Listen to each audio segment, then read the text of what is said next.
You are not tired because life is hard. You are tired because your mind has learned how to kill movement before movement even starts. It kills the phone call before your hand reaches the screen. It kills the application before your fingers touch the keyboard. It kills the business idea before a single customer exists. It kills the new skill before the first bad attempt. It kills the stronger version of you in private, quietly, politely, with reasonable-sounding thoughts that feel intelligent and safe. That is the real trap. Most people do not lose their future in one dramatic collapse. They lose it in small internal surrenders that happen so often they stop noticing them. Then, one day they look around and wonder why other people moved ahead while they stayed in the same room, with the same doubts, the same bank balance, the same excuses dressed up as caution. This fictional book is called Why 95% of People Never Escape the Mud. Right beside it stands the line, the mindset that kills ambition before the first attempt. Those words matter because the mud is not just low income.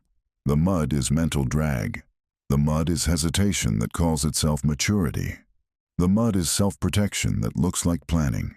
The mud is an inner voice that would rather keep you small than risk letting you be seen unfinished. The book is not here to flatter people. It is here to expose a quiet system of self-sabotage that has become normal in modern life, especially in 2026, when distraction is cheap, imitation is easy, and avoidance can be disguised as research for months. The book argues something simple and brutal. Most people do not fail because they are doomed, cursed, untalented, unlucky, or born without potential. They fail because they build an internal system that rewards comfort and punishes action. They build habits of thought that defend the ego at the expense of the future.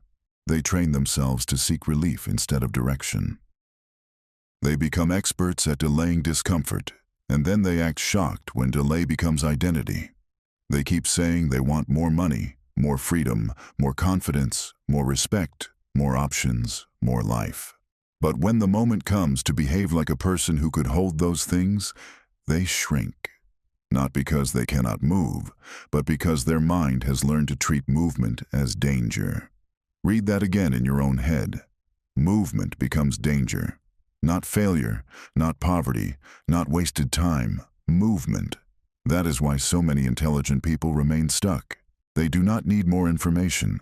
They need war with the part of themselves that turns every step forward into a courtroom debate.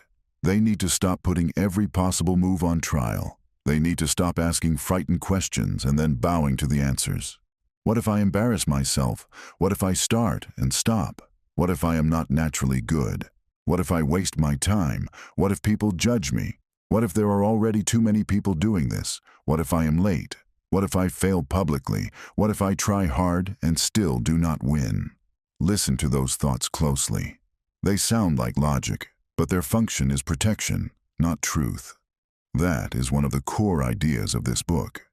Fear rarely enters your mind wearing a sign that says fear. It arrives dressed as analysis. It speaks in careful language.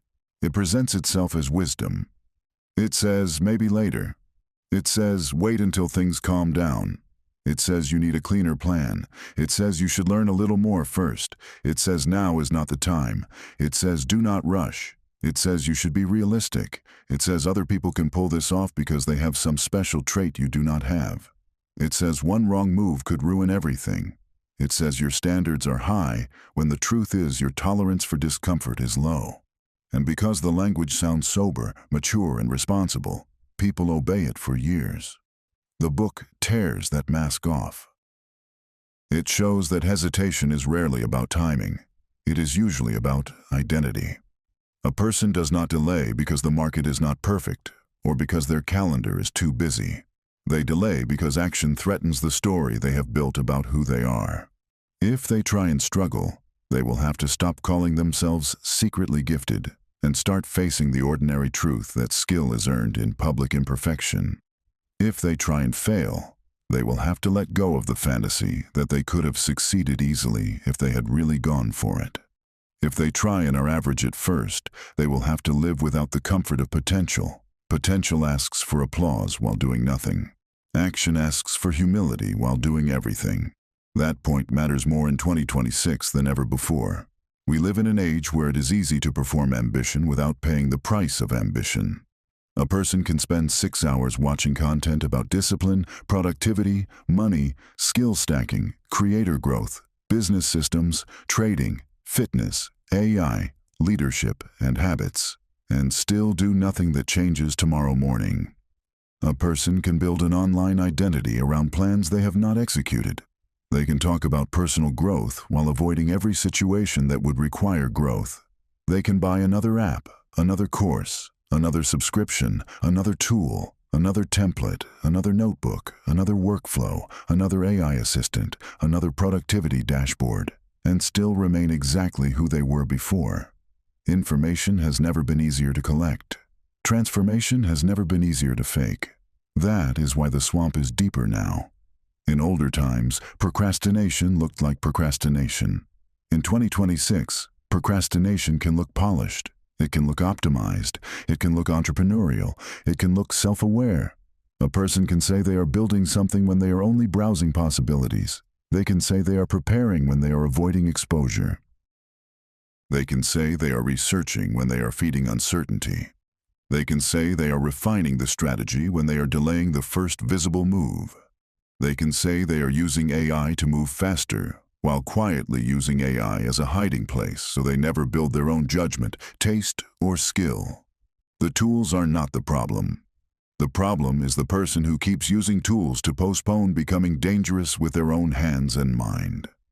The book spends time on a painful truth that many people refuse to say out loud.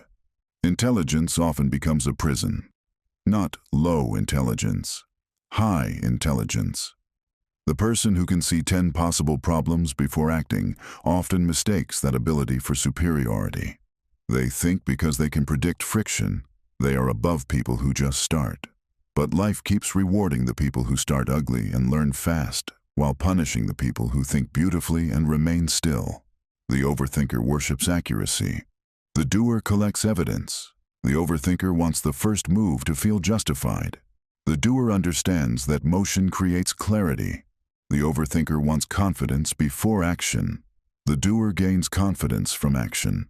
And year after year the gap grows, not because one person was born better, but because one person chose contact with reality while the other kept negotiating with imagination. This book attacks that negotiation. It attacks the inner committee that must approve every move. It attacks the habit of turning every ambition into a debate. It attacks the false dignity of staying untested. It attacks the private addiction to imagine futures that cost nothing in the present. It attacks the sentence that has ruined millions of lives without sounding violent at all. I will start when things settle down. Nothing settles down for people who live in reaction mode. Life does not suddenly become calm because you are waiting for a clean runway. Bills appear, stress appears, family pressure appears, health issues appear. New trends appear, platforms change, markets change, opportunities move. Your life does not pause so your fear can feel respected. And there is another reason the swamp keeps people trapped. The swamp rewards self-pity, not openly, quietly. It allows a person to feel morally innocent while staying ineffective. If you never truly commit, you can always blame the world, timing, the economy, your parents, your city, your past, your boss, your age, your education, the algorithm, the competition, the unfairness of the market, the fact that somebody else had a head start. Some of that may be true. Some people do face heavier obstacles. Some people do begin with less money, less support, less stability, less room to experiment. This book does not deny that. It denies the usefulness of worshiping that fact every day. Harsh reality exists. But the most dangerous thing is when reality outside joins hands with weakness inside. Then a hard situation becomes a permanent identity. This is where the financial side of the book becomes sharp. Weak thinking does not stay in the mind. It leaks into income. It changes how you speak in negotiations. It changes what jobs you apply for. It changes whether you ask for more responsibility or hide from it. It changes whether you build skills after work or collapse into passive consumption every night. It changes whether you learn sales, writing, coding, systems, leadership, editing, design, analysis, communication, or keep telling yourself you are not that kind of person. It changes whether you notice opportunities or scroll past them with envy. It changes how long you remain underpaid. It changes how long you remain dependent. It changes whether you build assets or keep financing the appearance of a life you cannot afford. Money is not just numbers. Money is behavior repeated long enough to become outcome. A weak inner system produces expensive patterns. You avoid hard conversations, so your pay stays low. You fear looking stupid, so your skill stays average. You chase emotional relief, so your spending becomes impulsive. You want the feeling of reward without the structure that earns reward, so subscriptions pile up. Food delivery becomes normal. Convenience eats your budget, and the little leaks become a monthly flood. You cannot focus long enough to deepen a valuable skill, so you stay replaceable. You want certainty before risk, so you miss the early-stage chances that would have multiplied over time. Then you tell yourself the wealthy were just lucky, while ignoring the daily weakness tax you keep paying. That phrase matters. The weakness tax. This book returns to it again and again. There is a financial cost for emotional softness. There is a financial cost for indecision. There is a financial cost for always needing to feel inspired before you work. There is a financial cost for refusing to be a beginner. There is a financial cost for chasing stimulation instead of direction. Every delayed month in learning a high-value skill has a price. Every year spent in a role you have outgrown because you fear rejection has a price. Every timid negotiation has a price. Every business idea killed by overanalysis has a price. Every networking message left unsent has a price. Every evening handed to scrolling because you felt mentally tired has a price. Most people are not only under-earning, they are underacting. The book is ruthless about the language people use to hide from that truth. Some say, "I just want peace." What they mean is, "I do not want challenge." Some say, "I am protecting my mental health." What they mean is, "I am protecting my comfort from the stress of growth." Some say, "I am waiting for the right opportunity." What they mean is, "I do not trust myself to create movement from an imperfect starting point." Some say, "I overthink because I care." What they mean is, "I fear the emotional impact of being seen in progress." Some say, "I need to be sure." What they mean is, "I still believe one bad attempt says something permanent about me." The book does not mock these patterns. It dissects them. It shows how each phrase becomes a brick in a private prison. One of the most dangerous bricks is the belief that one attempt defines worth. A person tries something once, does it badly, feels exposed, and then quietly concludes that this path is not for them. They do one awkward sales call and decide they are not persuasive. They publish one weak piece of content and decide they are not creative. They apply for one higher-level role and get rejected, so they decide they are not leadership material. They open a spreadsheet, a camera, a code editor, a microphone, a design file, a proposal document, a storefront, a training plan, a budget tracker, and because they feel clumsy in the beginning, they interpret clumsiness as identity. This book calls that what it is: a childish reading of reality that adults hide behind because it lets them retreat with dignity. Reality is less dramatic and more useful. Bad starts are normal. Confusion is normal. Slowness is normal. Awkwardness is normal. The first move is supposed to expose your weakness. That is not proof that you should stop. It is the map of what to strengthen. But the swamp trains people to experience normal beginner pain as humiliation. It trains them to treat friction like a warning rather than a workout. It trains them to say this does not feel natural, when the deeper truth is that passivity has become more familiar than effort. Comfort can feel natural, even when it is quietly ruining your future. That is the sickness this book aims at. It is not laziness alone. It is loyalty to familiar weakness. And what makes this even uglier in 2026 is the comparison machine surrounding everyone. You open a screen and immediately meet polished outcomes, finished products, strong bodies, clean offices, big numbers, confident voices, viral clips, automated businesses. People showing the result with no respect for the years that built it. Then your unpolished first step feels pathetic by comparison. So you do not begin. Or you begin, feel invisible, and stop. Or you begin with the wrong motive, not to build a real life, but to imitate an image. Then when reality gets boring, repetitive, or hard, you drop it, because image-based ambition has no roots. The book keeps reminding the listener that envy is not just emotional pain. Envy is often a misdirected signal. It points toward standards you admire, but refuse to embody. That is why the book does not spend much time telling people to think positive. Positive thought without stronger standards is decoration. The real shift begins when a person stops asking how to feel better and starts asking what kind of self they are reinforcing every day. Are you reinforcing a self that moves when uncertain, or a self that freezes until assured? Are you reinforcing a self that learns publicly, or a self that protects appearance? Are you reinforcing a self that can sit with boredom, repetition, silence, and delayed reward, or a self that needs constant entertainment to tolerate existence? Are you reinforcing a self that takes ownership of money, time, skill, and direction, or a self that keeps outsourcing the future to mood and circumstance? This book says, identity is not declared. It is rehearsed. That idea changes everything. If identity is rehearsed, then the small moments matter more than the dramatic ones. The extra hour after work matters. The choice to practice instead of consume matters. The decision to send the message matters. The decision to ask the question matters. The decision to apply, publish, pitch, train, study, cut the expense, review the numbers, turn off the noise, and keep going when nobody applauds matters. Not because any single action is magical, but because each action is a vote against the swamp. Each action tells your nervous system that uncertainty is survivable. Each action weakens the ancient habit of self-abandonment. Each action begins to build internal trust, and internal trust is worth more than hype.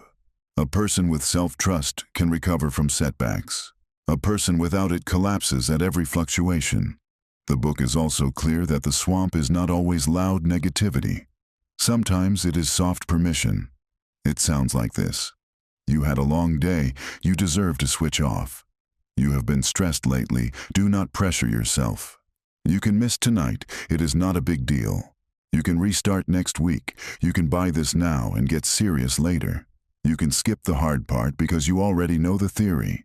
You can stay where you are a little longer. It is stable. You can postpone the difficult conversation until your mood improves. None of these thoughts feel deadly in the moment. That is what makes them deadly.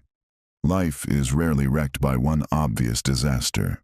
More often, it is softened into mediocrity by tiny mercies that keep the standard low.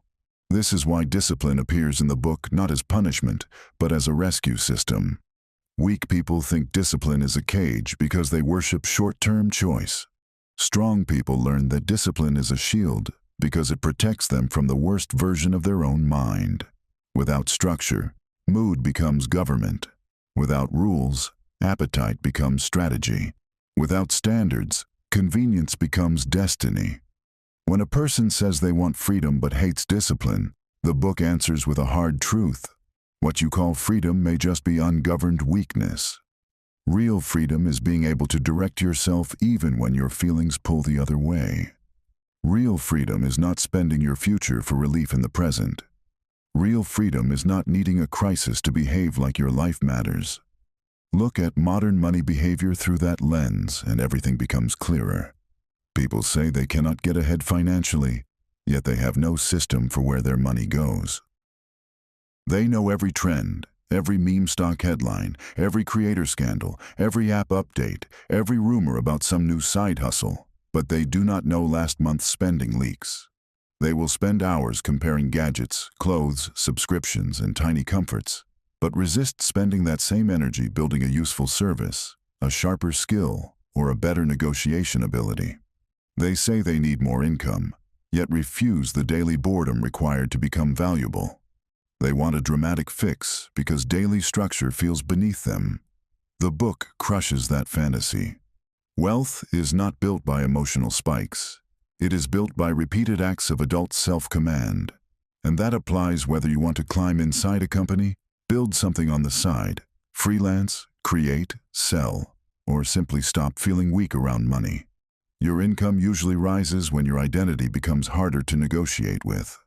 When you stop breaking promises to yourself, your output changes. When your output changes, your competence changes. When your competence changes, your leverage changes. When your leverage changes, your options change. This is not a fantasy. It is a chain. Weak thinking breaks the chain at the first link. Strong thinking protects the chain with behavior. The book does not say mindset alone creates wealth. It says mindset decides whether you will produce the behaviors that can lead to wealth. That is a grounded claim, and it matters because some people have spent years wanting a result they have never built a self for.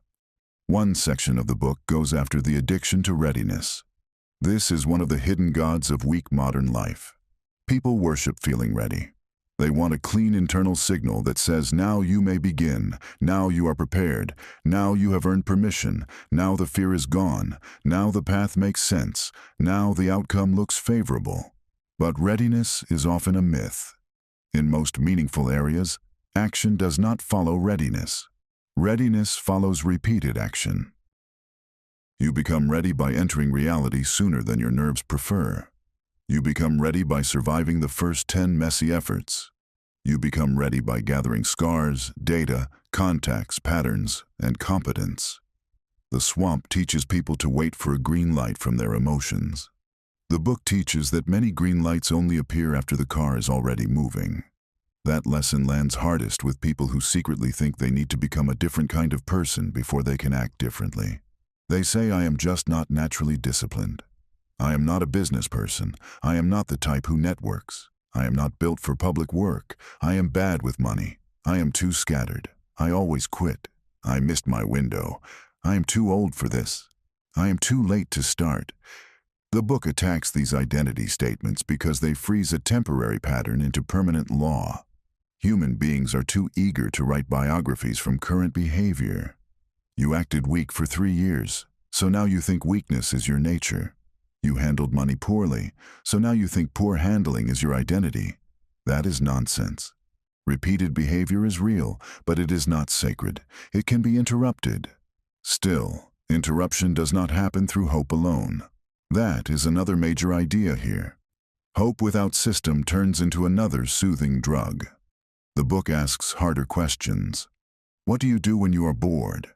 What do you do when you feel uncertain? What do you do after rejection? What do you do with a free evening? What do you do when progress is invisible? What do you do when nobody checks on you? What do you do when your first plan fails? Those answers reveal your true inner design. A person can say they want more all day, but if their habits under pressure are built for escape, the outcome will match the design, not the desire. Desire is common. Design is rare. That is why so many people live in permanent contradiction. They want one life while reinforcing another. The financial consequences of that contradiction are brutal because time compounds both strength and weakness. A strong pattern repeated for 3 years can change a life. A weak pattern repeated for 3 years can bury a life. Imagine 2 people with similar ability. One spends 3 years learning, shipping work, asking for feedback, building resilience, tracking money, cutting waste, and tolerating beginner pain.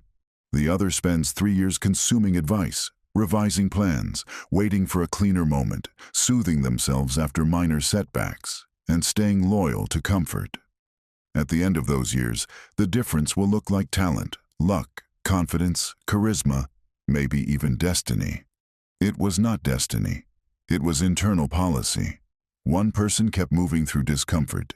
The other kept protecting themselves from it. This book is not interested in making the listener feel condemned. It is interested in making them impossible to fool. Because once you can name the pattern, you can fight it. Once you can hear the sentence forming in your head, you can challenge it. Once you can spot the emotional trick, you can refuse the script. The swamp loses power when it becomes visible. That is why the book spends time on inner language. Not because words are magical, but because repeated inner speech becomes instruction. If all day you tell yourself that you are behind, incapable, fragile, late, cursed by bad timing, or unlike the people who win, then your body starts cooperating with that message. Your energy drops, your attention scatters, your risk tolerance shrinks, your standards fall. You do not just think weakness, you become organized around it. So the book teaches a harder form of self-talk, not empty affirmation, accurate command. Instead of telling yourself everything will work out, tell yourself you can handle the next step. Instead of saying you need confidence, say you need contact with the task. Instead of saying you are behind, say the clock moves for everyone and movement still matters. Instead of saying you need a perfect plan, say you need a usable one. Instead of saying you are not ready, say readiness is built during effort. Instead of saying you failed, say you gathered reality. Instead of saying other people can but you cannot, say skill is often just repetition with feedback under emotional control. The point is not to sound nice. The point is to speak in a way that creates action instead of anesthesia. This is where the emotional tone of the book shifts. After exposing the rot, it begins to build a new standard. Responsibility enters, but not as shame. Responsibility enters as power. You cannot control the decade you were shaped by. You cannot control the environment that rewarded distraction. You cannot control the families, schools, cultures, platforms, and social signals that train people into low focus and high self-doubt. But you can control whether you continue rehearsing those scripts. You can control whether another year goes by with the same excuses wearing different clothes. You can control the first hour of your morning, the last hour of your evening, the promises you keep, the skills you build, the distractions you remove, the money you track, the people you learn from, and the quality of action you are willing to tolerate from yourself. That last point is powerful. The quality of action you are willing to tolerate from yourself becomes your hidden standard of life. If weak action is acceptable, weak results will eventually feel normal. If half effort is acceptable, half-built opportunities will surround you. If excuse-making is acceptable, you will always be able to explain away the gap between your potential and your reality. But when your standard changes, something inside hardens in a good way. You begin to notice every moment of self-betrayal. You notice the little lie before it settles. You notice the urge to postpone. You notice the impulse to escape. You notice when you are about to waste the evening and call it recovery. You notice when you want the reward without the reps. Awareness alone is not enough, but without awareness you remain owned by pattern. The book then gets practical in a grounded way. It says stop worshiping huge turning points. Most lives do not change in one cinematic burst. They change when repeated private behavior stops matching the old identity. A stronger life may begin with a boring budget, an hour of focused practice, one difficult email, one published piece, one honest sales attempt, one early morning without your phone, 1 week of tracked spending, 1 month of consistent training, 1 quarter of learning a skill deeply instead of grazing 10 subjects poorly. These are not glamorous moves. That is why they work. The swamp feeds on drama and avoidance. Reality changes through repetition. If you can fall in love with clean repetition, you stop needing emotional fireworks to believe your life is moving. And because this book is written for modern people, it speaks directly to the 2026 disease of scattered ambition. Everybody wants 10 paths at once. One person wants to be a creator, investor, consultant, fitness model, e-commerce operator, agency owner, and thought leader before mastering basic discipline. Another wants remote income, lifestyle freedom, personal brand growth, perfect health, financial stability, and peace, but cannot sit with one difficult task for 45 minutes without reaching for noise. The problem is not dreaming big. The problem is identity inflation. People try to borrow the language of expansion before building the muscles of execution. The book strips that away. It says pick a lane long enough to develop weight in it. Stop changing ambitions every time boredom enters the room. Depth creates leverage. Constant novelty creates fatigue. There is a brutal line running beneath the whole message. The life you want may not be blocked by a lack of opportunity. It may be blocked by your addiction to self-protection. Sit with that. How many chances have you quietly rejected because you did not want the emotional exposure attached to them? How many rooms did you not enter? How many conversations did you not begin? How many applications did you not submit? How many offers did you not make? How many skills did you not attempt to learn? How many drafts did you not finish? How many videos did you not publish? How many rates did you not raise? How many boundaries did you not set? How many decisions did you let rot because indecision let you avoid the pain of full commitment? The book forces the listener to see that inaction has a body count too, and that body count is not only money, it is also confidence. Real confidence does not come from positive self-image alone. It comes from evidence. It comes from having seen yourself act under doubt. It comes from having done hard things without the guarantee of praise. It comes from keeping promises when no audience is present. Weak people chase the feeling of confidence. Strong people collect reasons to trust themselves. That is why the book says confidence is often rented through behavior. Every kept promise is a payment into that account. Every broken promise is a withdrawal.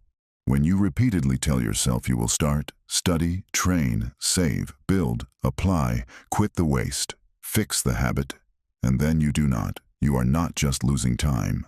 You are teaching yourself that your own word means little. This has huge financial implications because a person who does not trust themselves becomes conservative in all the wrong places. They fear investment in skill because they know they may quit. They hesitate to commit to a long project because they doubt their consistency. They underprice their work because they feel shaky in their own value. They avoid bigger responsibility because they do not trust themselves to grow into it. They seek comfort purchases because the future feels uncertain. They stay in weak environments because even pain can feel safer than self-authored risk. The book shows that rebuilding trust with yourself is not spiritual theater. It is economic recovery. When you trust yourself more, you can hold bigger plans without collapsing into old patterns. Another powerful idea here is that many people are not actually afraid of failure. They are afraid of a changed self. Success sounds attractive in theory, but it demands identity costs. It demands different habits, different peers, different expectations, different use of time, different conversations, different tolerance for boredom, and a lower tolerance for nonsense. Some part of people knows this. They know that if they really become serious, certain comforts, relationships, and self-images will no longer fit. So they sabotage early and call it bad luck. The book exposes this with precision. It says, do not only ask what you want to gain. Ask what version of you would have to die for that gain to become normal. Because many people say they want more while secretly protecting everything that keeps them where they are. The book also refuses to romanticize struggle. It does not say work endlessly, sleep never, and sacrifice your humanity to chase money. That is another trap. Some people use extreme fantasies as an excuse too. They see toxic examples and conclude growth itself is ugly, so they avoid healthy ambition entirely. The book offers a cleaner frame. The goal is not chaos. The goal is direction. The goal is not becoming a machine. The goal is becoming a person whose actions line up with their stated values. The goal is earning self-respect through consistency. The goal is building enough financial strength that fear does not run every decision. The goal is not worshiping money. The goal is ending the kind of mental weakness that keeps money, time, and opportunity leaking through your fingers. This is especially important now because 2026 has made passive consumption feel normal at a level previous generations would barely understand. Entire evenings disappear into short clips, fake urgency, autoplay noise, endless commentary, and algorithm-fed emotion. People walk around mentally full and practically empty. They can discuss everything and build nothing. They know the language of leverage, habits, high-value skills, nervous system regulation, creator economy, digital products, remote work, networking, and personal brand. But their real life still runs on impulse. The book says knowledge without embodied change becomes another sedative. It makes you feel engaged with progress while remaining untouched by it. You feel informed, so you stop feeling hungry. That is deadly. Comforting information can delay desperate action for years. So the book demands hunger again. Not desperate fantasy, but clear hunger. Hunger for competence. Hunger for self-command. Hunger for truth about where your life is weak. Hunger for the kind of money that comes from value, patience, and structure instead of emotional gambling. Hunger for fewer excuses and stronger defaults. Hunger for a life that is less random because you finally stopped living by reaction. That hunger matters because ambition dies when comfort becomes sacred. If every uncomfortable emotion is treated like a threat, then growth will always look unreasonable. You will keep selecting the familiar pain of stagnation over the sharp pain of movement. The book asks a brutal question. How much of your suffering is actually being protected by your own habits, because at least that suffering is known? This is where some listeners feel exposed, and that is the point. If this message sounds personal, good, it means the shield is cracking.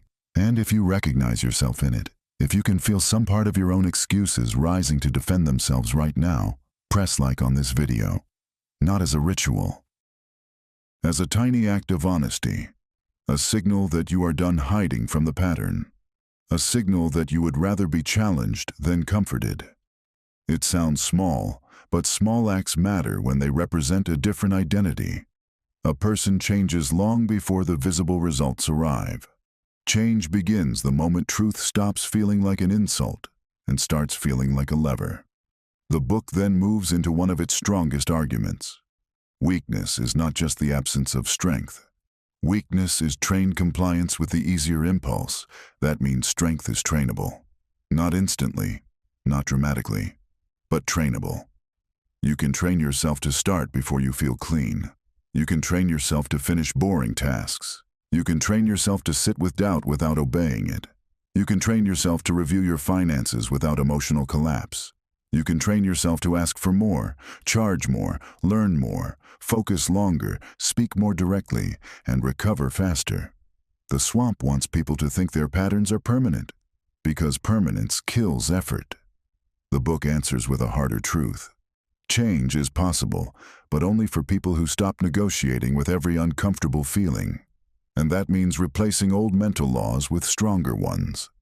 Do not ask whether you feel like it. Ask whether it matters. Do not ask whether you can guarantee the outcome. Ask whether the action is aligned with the person you claim to become. Do not ask whether the first version will impress. Ask whether the first version exists. Do not ask whether others may judge you. Ask whether self-betrayal has already cost you more than judgment ever could. Do not ask whether you missed your chance. Ask whether repeating the same year again would be acceptable. Do not ask whether the path is perfectly clear. Ask whether staying in fog has already become too expensive. These are not motivational tricks. They are decision filters that reduce weakness at the source. The book gives special attention to the phrase "I am too late" because it has poisoned millions of ambitions. Too late for what? Too late to become serious. Too late to become competent. Too late to become financially literate. Too late to develop restraint. Too late to build a body that reflects discipline. Too late to make the first sale. Too late to publish the first work. Too late to leave the small room in your head where you have been hiding for years. Late compared to whom? To people whose timelines you do not understand. To strangers whose context you do not know. To polished feeds designed to trigger urgency and shame. The truth is harsh and freeing. Some things will indeed take time. That is exactly why delay is so expensive. You are not too late to begin. You are becoming late by refusing to begin. Another trap the book exposes is emotional outsourcing. People let other people decide their state. One bad comment wrecks momentum. One rejection kills the week. One comparison ruins the morning. One moment of boredom sends them back to distraction. One change in the algorithm makes them feel invisible. One unstable client makes them question their value. One family remark makes them shrink into old roles. The book says if your nervous system is rented out to the world, your direction will always be fragile. You must become harder to move off your own axis. Not cold, not numb, just internally anchored. Because money, work, and ambition all require repeated exposure to uncertainty. If your emotions hold the steering wheel every day, you will abandon too many good paths too early. That is why the book respects routines more than moods. A routine is an agreement with your future self. It says this matters enough that I will not leave it to chance. A routine can be humble. It can be an hour of deep work, daily outreach, a savings transfer, skill practice, a weekly money review, a limit on wasteful spending, a fixed study block, a quiet morning without digital trash entering your head. These actions may look boring from the outside. Good. Boring is underrated. The world is addicted to stimulation. The person who can live well without constant stimulation will accumulate power quietly. They will learn faster, save more, create more, notice more, and leak less energy into nonsense. The book frames boredom not as emptiness, but as a doorway. Most people flee that doorway. Stronger people build inside it. This is also where the book challenges the modern obsession with endless optimization. You do not need the perfect app to focus. You need fewer exits from discomfort. You do not need another system for your goals. You need a lower tolerance for your own avoidance. You do not need to refine your morning routine for 6 weeks before acting. You need one clean block of effort today. You do not need to consume another 100 opinions on what the best side path is. You need evidence that you can stick to one hard thing longer than your old self would. Optimization can be useful, but for weak minds it often becomes avoidance with better branding. The book keeps saying the same thing in different ways, because people need to hear it until it cuts through. You do not need more fascination. You need more contact. Contact with work, contact with money, contact with skill gaps, contact with discomfort, contact with reality. The swamp survives in distance. The longer you stay in abstraction, the easier it is to protect your self-image. But when you contact the task, the numbers, the market, the training, the conversation, the draft, the proposal, the customer, the feedback, and the truth of your current level, something useful happens. Fantasy dies. That can sting. Good. Dead fantasy makes room for real growth. Too many people are emotionally attached to imagined greatness and allergic to practical improvement. This book tries to reverse that. It teaches respect for what is real over what is flattering. Real effort beats flattering identity. Real output beats clever intention. Real patience beats dramatic hope. The financial chapter on standards hits especially hard. The book argues that low income is often protected by low standards long before it is explained by low opportunity. A person tolerates disorder in time, so work suffers. They tolerate poor communication, so relationships and opportunities weaken. They tolerate missed deadlines, sloppy output, late replies, broken promises, emotional spending, weak negotiation, scattered focus, inconsistent effort, and environments that drain ambition. Then they ask why money never stays, why better roles do not appear, why people do not trust them with bigger things. Standards are expensive to ignore. High-earning people are not always geniuses. Often they simply become less casual about reliability, depth, value, and emotional control. That does not guarantee wealth, but the absence of those traits almost guarantees limitation. And when the book talks about money, it speaks with realism. It does not say everyone can become rich quickly. It does not sell fantasy. It says a stronger mind tends to produce stronger financial behavior over time. It says your relationship with discomfort affects your relationship with earning. It says your relationship with attention affects your relationship with skill. It says your relationship with impulse affects your relationship with saving and investing. It says your relationship with identity affects what level of income you think is even possible for you. If you still see yourself as a spectator in your own life, you will make spectator decisions with money too. Spectators consume, builders allocate, spectators react, builders direct, spectators crave relief. Builders tolerate temporary tension for strategic gain. At this point in the book, the listener begins to feel something shift. Not because the pain has disappeared, but because the fog is thinner. They can finally see the machinery. They can see how a harmless-sounding thought becomes a dead week.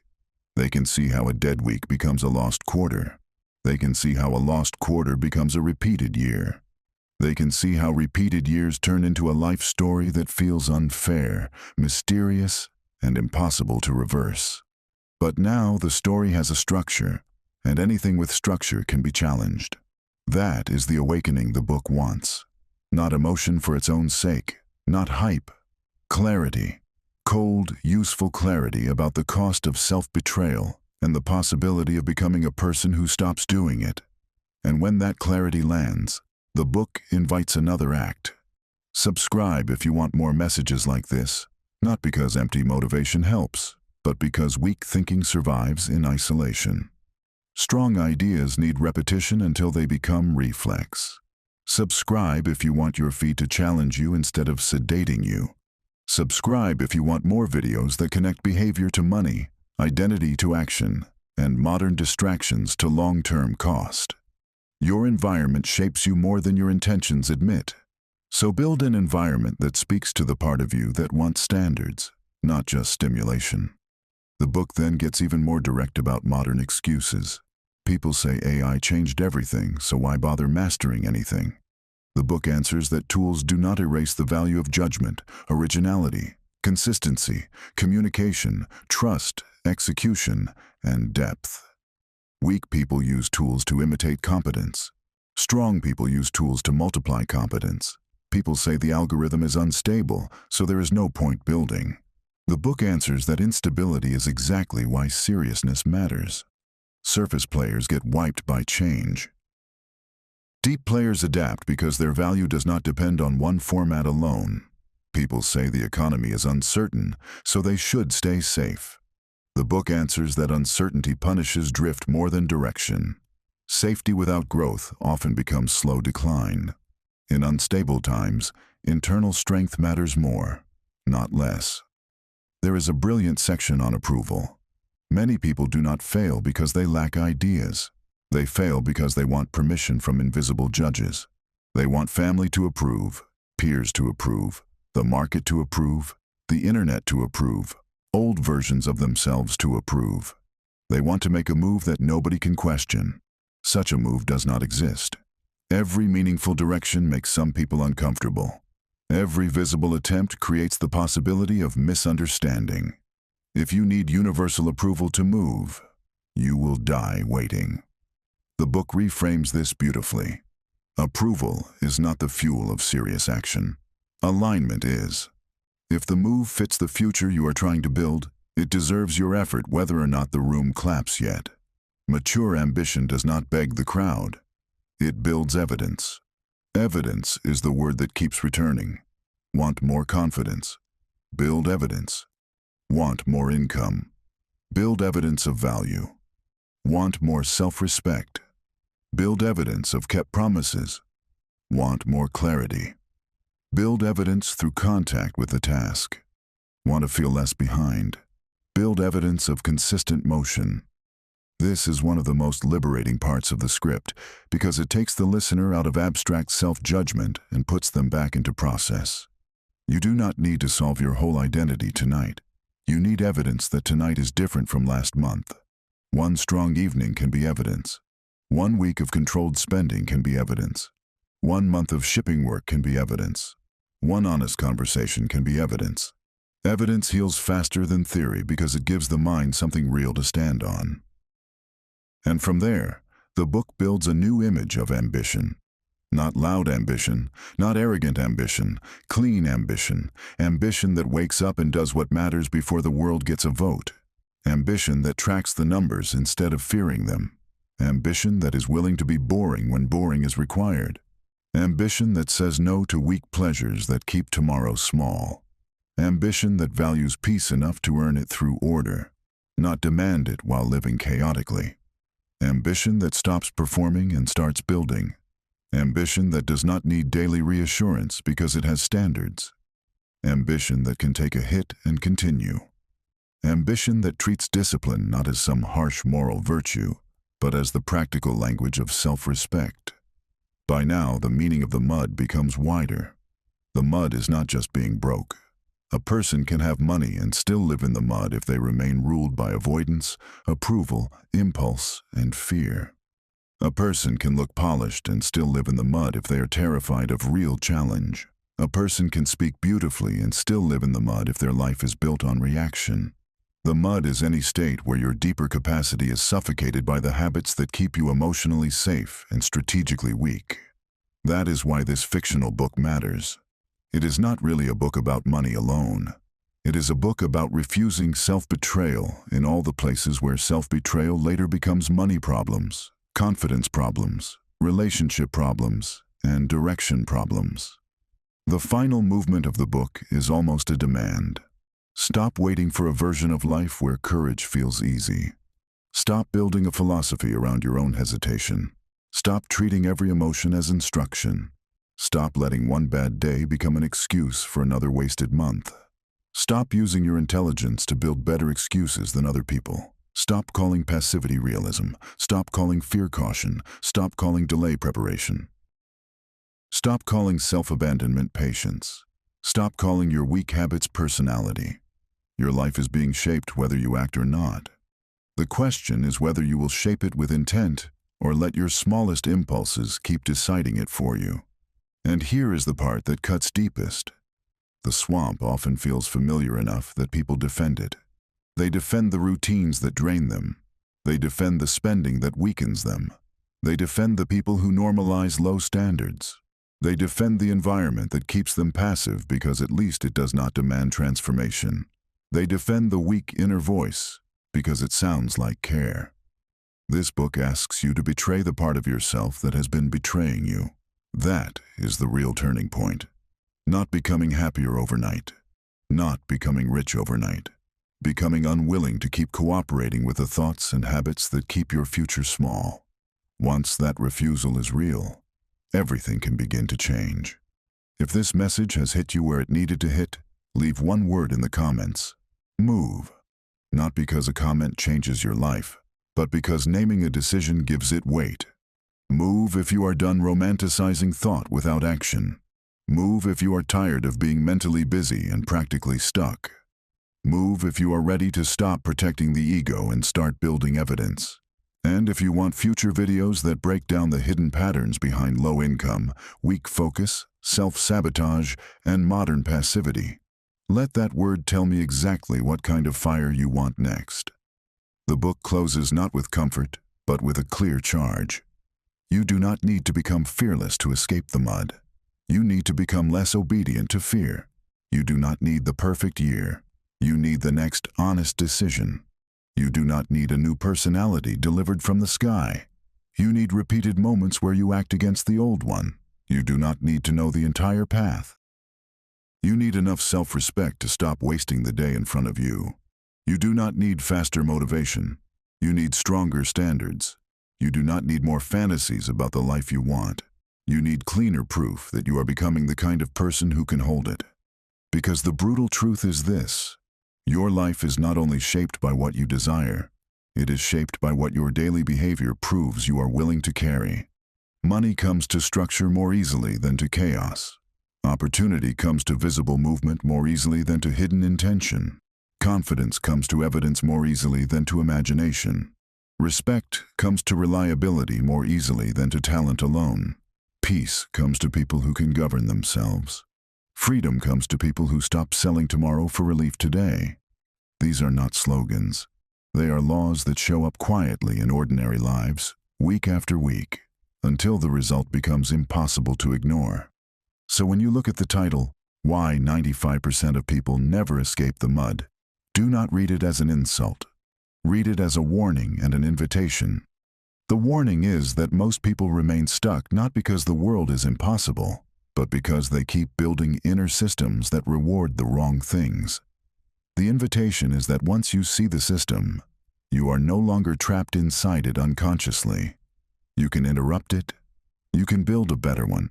You can become a person who starts before certainty, who stays through boredom, who learns through awkwardness, who earns self-trust through kept promises, who treats money with seriousness, who treats time like it matters, who stops shrinking before life tests them. That person is not a fantasy. That person is built, and it is built in plain moments. When you get up and do the work before consuming noise, When you say no to the purchase that feeds impulse and yes to the investment that feeds strength. When you review the numbers instead of hiding from them. When you learn the skill instead of envying the skilled. When you send the message instead of rehearsing it. When you choose depth over novelty. When you stop turning every fear into philosophy. When you stop asking your mood for permission. When you stop thinking that the first awkward version of you is the final one. When you stop mistaking the comfort of delay for the safety of wisdom. The mud can be left. Not in one leap, not with one speech, not with one perfect morning, but with a changed relationship to action, with a changed relationship to discomfort, with a changed relationship to money, time, attention, and self-respect. That is what this fictional book teaches. It does not sell magic. It offers a mirror and a knife. A mirror so you can see the pattern clearly. A knife so you can cut the pattern before it cuts another decade out of your life. Harsh, yes. Necessary, also yes. Because gentle excuses have already cost enough. The next move does not have to impress anyone. It has to be real. The next hour does not have to redeem your whole past. It has to stop serving it. The next week does not need to prove you are exceptional. It needs to prove you are done volunteering for weakness. And once that proof exists, once your behavior begins saying something new, the world starts answering differently. Not instantly, but noticeably. Skills sharpen. Opportunities look less invisible. Money leaks close. Conversations change. Standards rise. The room inside your own head gets quieter because there is less argument and more evidence. That is the first taste of escape. So do not leave this message feeling inspired for an hour and unchanged by tomorrow. Leave it feeling responsible. Leave it feeling watched by your own future. Leave it with a lower tolerance for the little lies that keep ambition soft. Leave it ready to break the pattern where it actually lives, in the next decision, the next task, the next expense, the next excuse, the next hour, the next moment when the old voice says later and the stronger voice answers now. That answer, repeated, is how people stop drowning in hesitation. That answer, repeated, is how weak thinking loses its throne. That answer, repeated, is how a human being stops sinking in the mud and starts building ground beneath their own feet.